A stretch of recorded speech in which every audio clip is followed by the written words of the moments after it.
Now the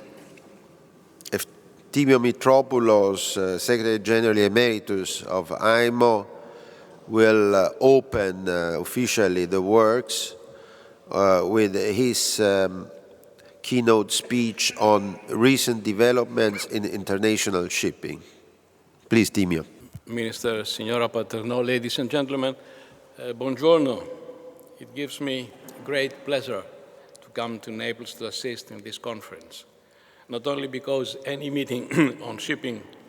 has a special appeal to me, but also because of my love for Italy and everything Italian.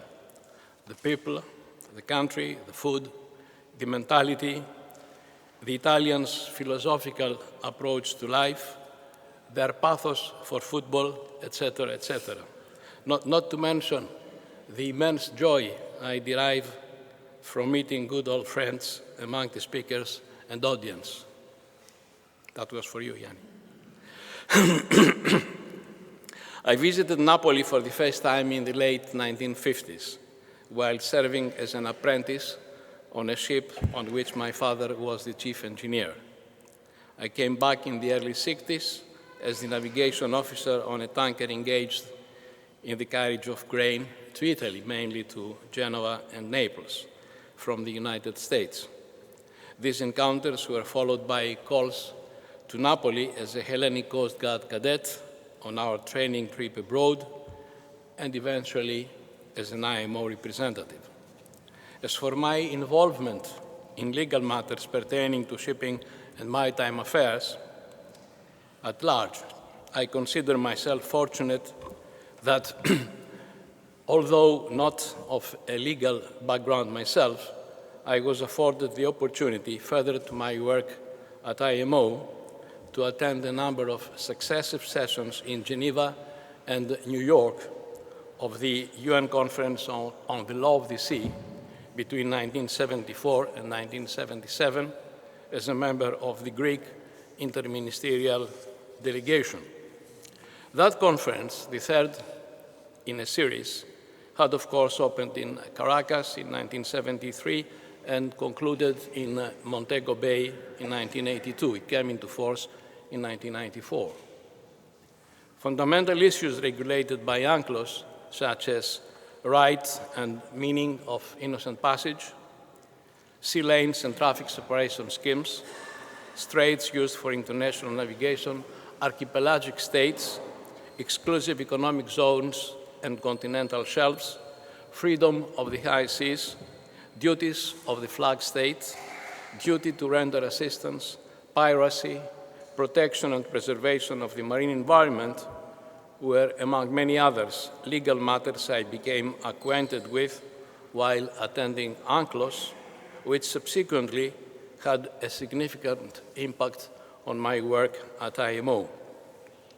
Later, as Secretary General, I served at all the diplomatic conferences convened by the organization between 2004 and 2012, which concluded by the adoption of international conventions on such important issues as maritime security, to update the 1988 Rome Convention in the light of the September the 11th terrorist attacks in the United States, wreck removal, the now known as Nairobi Convention, oil pollution liability issues, the recycling of ships, now known as the Hong Kong Convention, and the updating of the STCW Convention at the end of the 2010 Manila Conference. Having thus, ladies and gentlemen, presented my significant legal credentials, and thus having impressed you with my profound knowledge in shipping and the law matters, rendering me ideally suitable to participate in a gathering such as this, I'll now proceed with speaking to you on the subject I have chosen as a general introduction to the plethora of very interesting items the organizers of this conference have diligently placed on its agenda. The title of my speech is Recent Developments in International Shipping. Ladies and gentlemen, today's globalized world is characterized by a free movement of people, goods, services, and information. It is a more than ever interconnected and interdependent world in which the actions taken in one place have implications elsewhere. In our days, faster than ever before. As commerce has expanded, shipping has taken on greater importance as the major facilitator of global trade. Globalization has also given rise to new players in the maritime arena. For instance, through the process of consolidation, shipping conglomerates and alliances, as well as global terminal operators, wield increasing influence on global trade, the maritime transport sector, and shipping matters at large. We live at a time when technological changes and geopolitical developments follow each other with the speed of a train à grande vitesse that makes short stops at stations nearing each other. When the search for and quest of new energy sources has no precedence in the history of mankind. When geostrategic charts in certain regions of the world, not least in the much-troubled Middle East, are withdrawn in haste before even seeing the light of the day. And when shale oil and gas increasingly show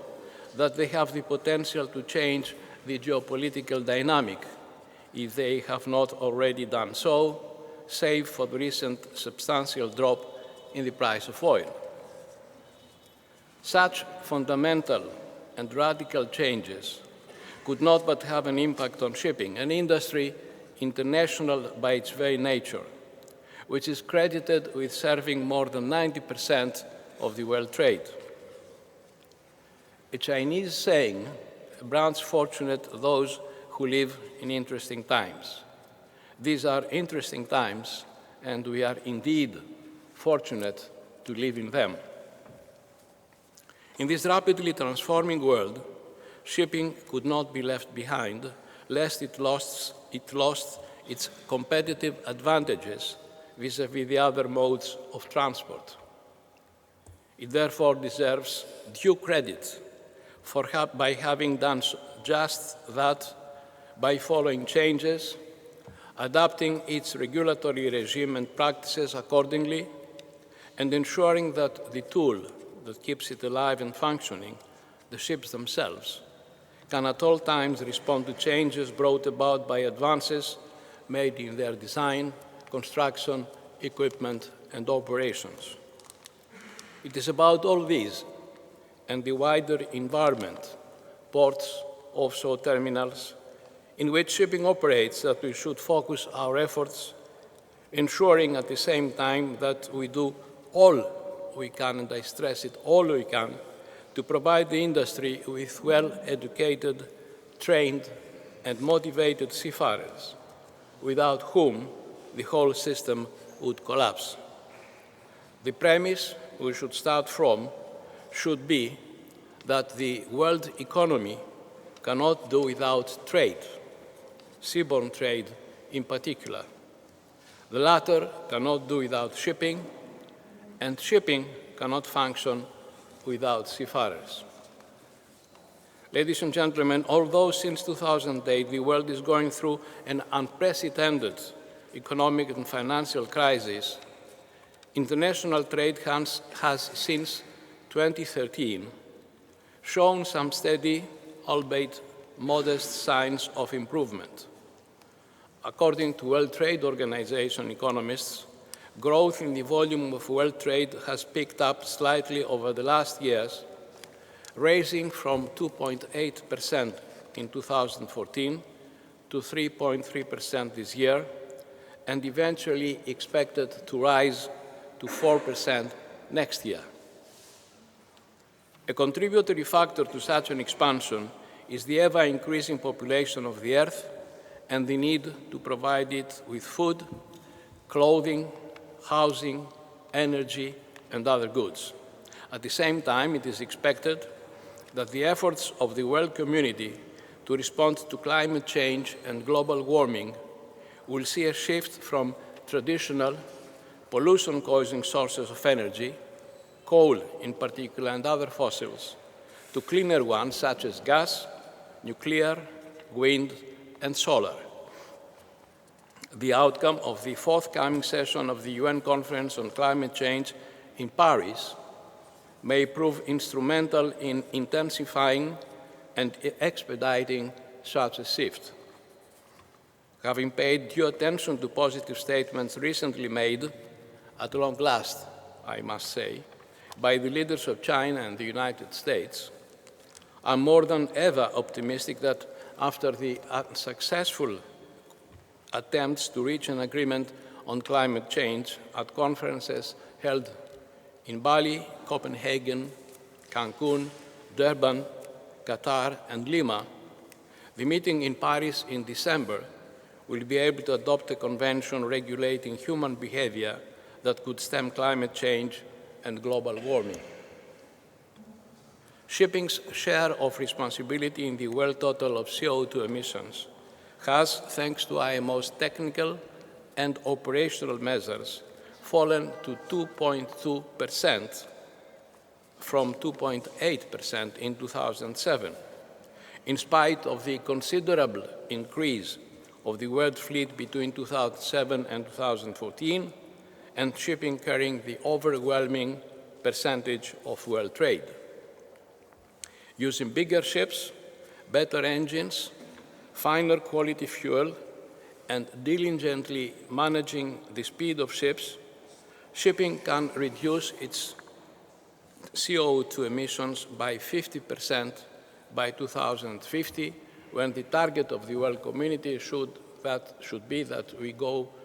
to only 2% degrees Celsius above the pre-industrial standard, by which time, 2050, it is expected that the world merchant fleet will be using even better quality fuels, including liquefied natural gas. A few years ago, the size of the world fleet of merchant ships of 100 gross tonnage and above was estimated at 100,000 units, with an aggregate tonnage of 1 billion tons and a total value of $1 trillion. In the composition of this fleet, the participation of bulk carriers was, in accordance with data compiled by UNCTAD last year on the basis of figures applied by Clarkson Research Services, of the order of 42.9%, of oil tankers 28%, of container ships 12.8%, and of other types of ships, for example, gas carriers, chemical tankers, passenger ships, 11.2%. The unusually high number of orders for new buildings observed since the beginning of the current decade has resulted, seen in conjunction with the slowing of world trade because of the global economic crisis, in the widening of the gap between supply and demand of shipping services. This has affected the dry bulk sector of the industry more than the liquid cargo sector, with the tanker market, VLCCs in particular, moving to a healthy state since December of last year, 4 years after tanker companies' results were signaling, according to Lloyd's List, the road to ruin. As the vast majority of world trade is carried by sea, shipping moves in tandem with global economies, the occasional problems of which affect directly the industry. In an effort to create a better balance between supply and demand, shipping commentators have advocated scrapping as a solution. However, old ships, which are well maintained and can't trade profitably, tankers in the prevailing circumstances, for example, are unlikely to be sent for recycling unless, of course, the value of steel rises above the level of the net earnings from continued trading. With the Eurozone still licking its wounds from the Greek crisis, one should not expect a considerable growth in the region's spending power in the near future, and this may impact China's demand for shipping services. Another factor impacting the state of the industry is the rather young average age of the world merchant fleet. Bulk carriers 9 years old, and tankers and container ships 8 years. This, however, has not prevented owners recently to place orders en bloc for the building of new ships, mainly in China and South Korea. Starting as from July of last year, the oil price has been in a free fall by more than 50% of where it stood before. The situation continues unabated, and the recent decision of OPEC to maintain production at 30 million barrels per day seems to leave things unaltered. Many theories have been put forward to explain this unprecedented fall in such a short time. They range from Saudi Arabia not minding as long as it can maintain market share, to attempts to render uneconomic the oil and gas production through fracking, to Western powers exerting pressure on Russia, additional to economic sanctions imposed in the aftermath of the Ukrainian crisis, and or to a combination of these theories. Ladies and gentlemen, of all the sectors that make up the global transport infrastructure, shipping probably has the lowest public profile and the least representative public image. Yet, if we look around us, almost everything we see has been touched by shipping in some way. Raw materials, component parts, finished goods, fuel and foodstuffs are all moved around the world by ships. Shipping serves the overwhelming percentage of world trade, largely because ships enjoy unrivaled superiority over all the other modes of transport when it comes to carrying massive quantities of cargo cost-effectively, cleanly, and safely. Ships today are modern, technologically advanced workplaces and go about their business efficiently and effectively to the benefit of all. For people deeply rooted in the shipping industry like myself, highlighting the vital role that it plays in underpinning international commerce and the world economy as the most efficient, safe, and environmentally friendly method of transporting mass quantities of goods around the globe is a source of joy. We live in a global society which is supported by a global economy, and that economy simply could not function without ships and the shipping industry. The fact that shipping today can legitimately claim to be largely safe, secure, efficient, and environmentally friendly is due to the efforts of governments, international organizations, and individuals who have over many years worked hard and are still working hard to serve the industry with dedication and commitment. During the last half-century, developments in shipping have been largely influenced by trends such as a trend to build ever bigger ships to take advantage of the economies of scale, a trend which of necessity has led ports and offshore terminals to grow commensurately, both in size and facilities, a trend to standardize the design, construction, and equipment of ships, to reduce the building cost and time, and to easily supply them with spare parts wherever they may find themselves in the world, a trend to build specific ships for specific trades, to increase efficiency and avoid delays, and a trend to introduce principles of automation from, among others, ship propulsion and maneuvering and cargo handling, to reduce accidents, delays, and operational costs, and to increase efficiency. These have of late been amplified by a trend spurred by the frantic search for oil and gas offshore to satisfy the needs of an ever-hungrier industry and an ever-growing world population, to design and build highly sophisticated ships, platforms and units of the most advanced technology, such as oil rigs, offshore platforms, dynamically positioned ships, mobile offshore drilling units, FPSOs, and production, storage, and regasification units, aided by offshore support vessels and other purpose-built ships and units. With tonnage overcapacity continuing to have a negative impact on the behavior of shipping markets, one should look for favorable developments in the economy of Europe for an improvement in the container ship sector and favorable developments in the Far East for an improvement in the bulk cargo ships sector. A return to the high levels of annual growth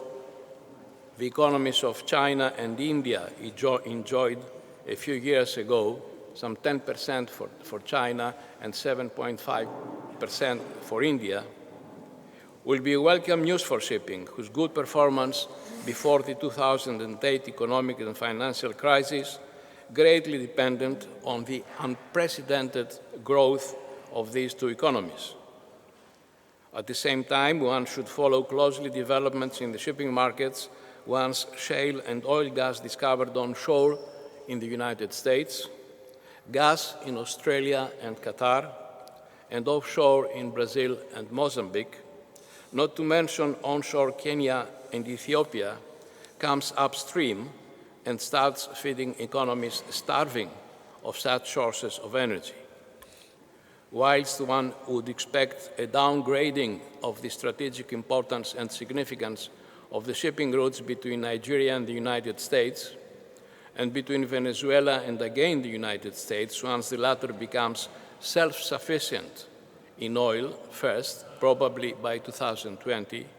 and an exporter of same later on, possibly by 2030,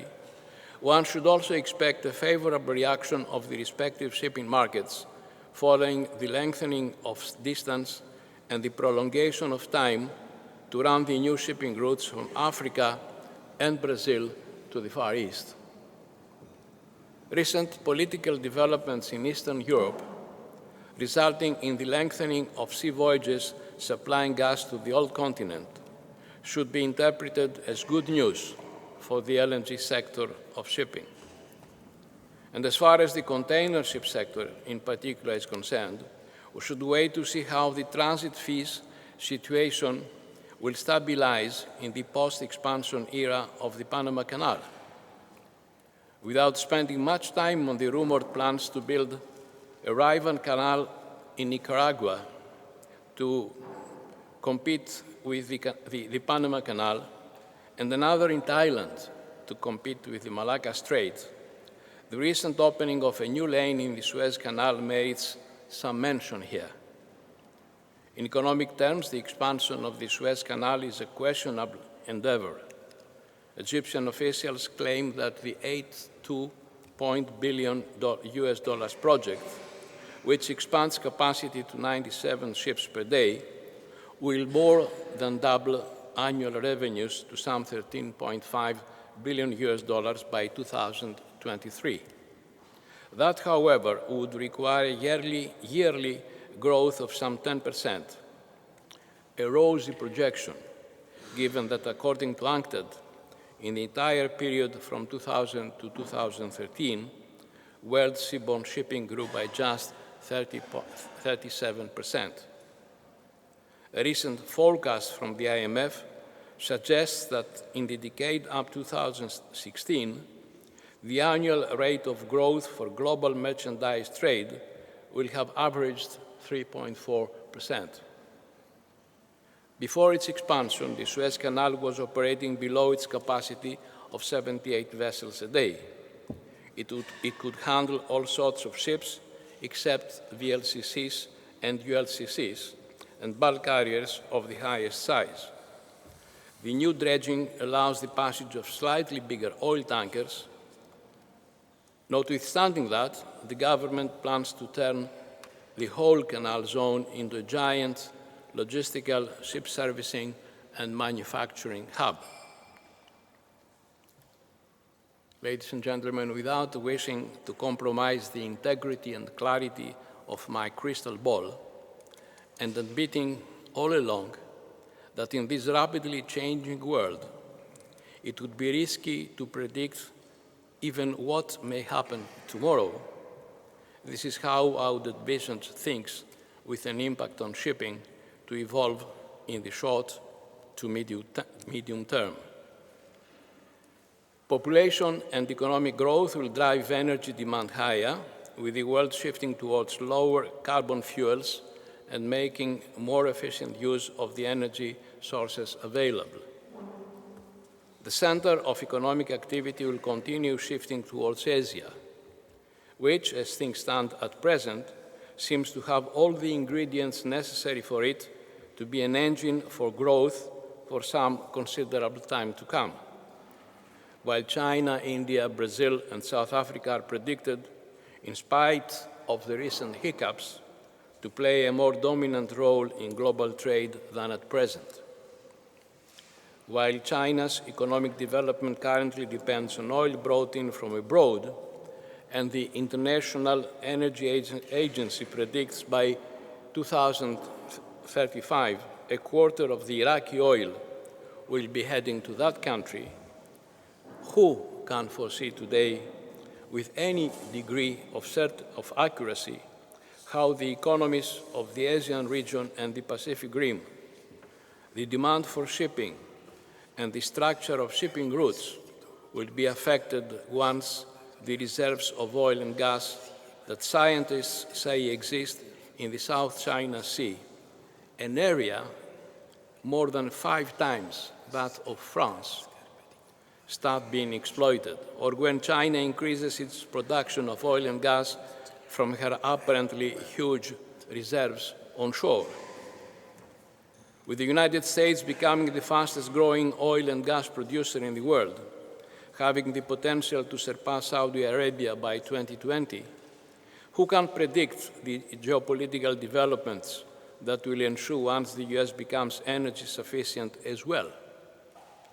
Or when this boom, combined with rising production from Canadian oil sands and tight oil and an expected resurgence in Mexico's oil industry, could make North America self-sufficient in energy in a couple of decades. And with satellite communications operator Inmarsat teaming up with Rolls-Royce and other entities from academia and technology to study the prospect of developing self-driven ships through exploring the associated economic, social, legal, regulatory, and technological issues likely to be faced by autonomous vessels,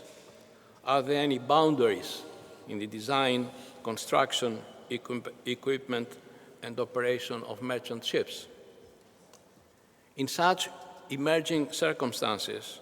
should we worry about the impact they may have on and the future of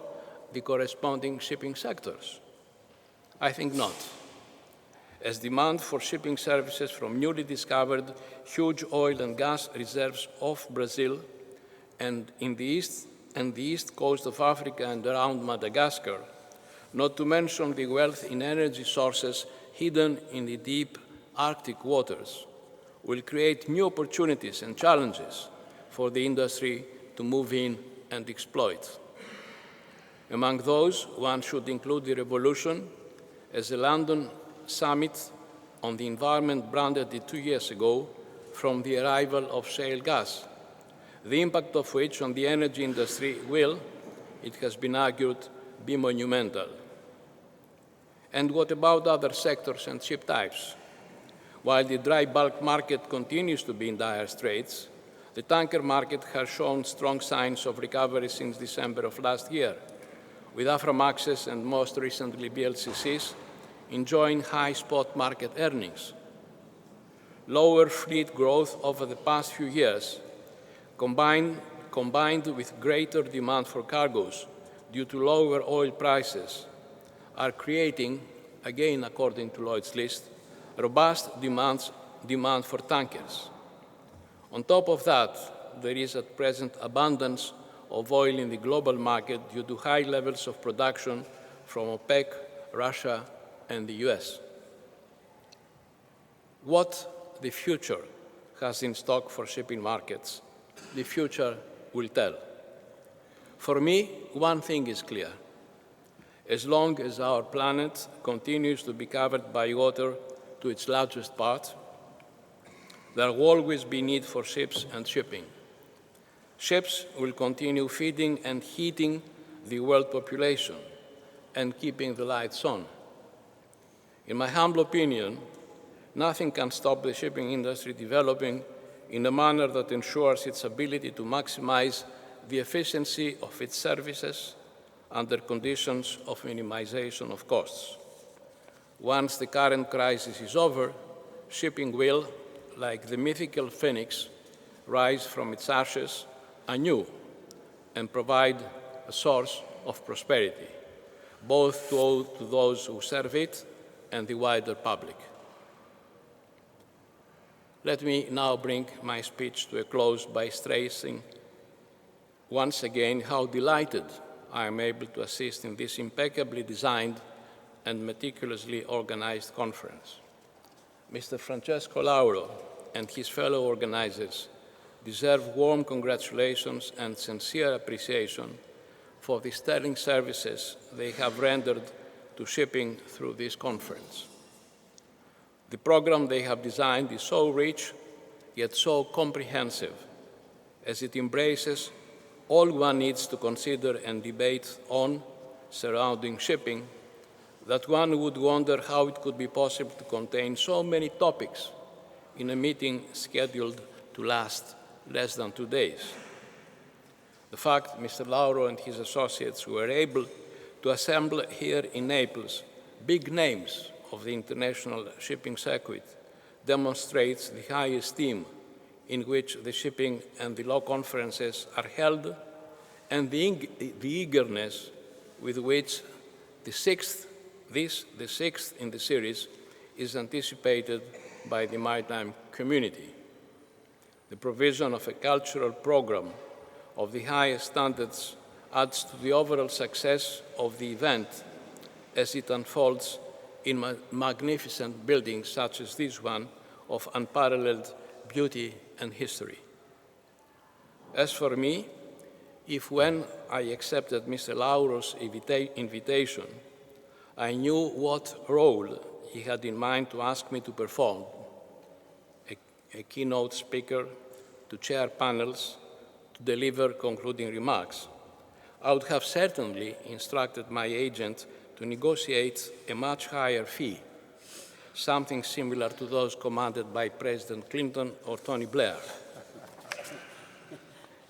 And with this, I thank you very much for your attention, and I wish the conference every success. Thank you.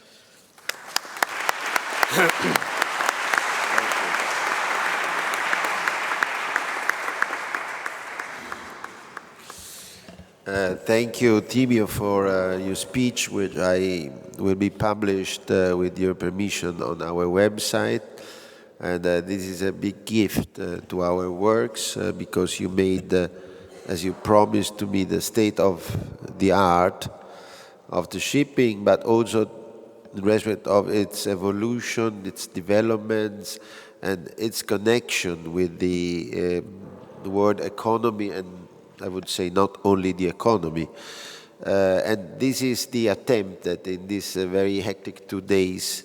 we are trying to achieve, is to connect shipping to many other matters, from art to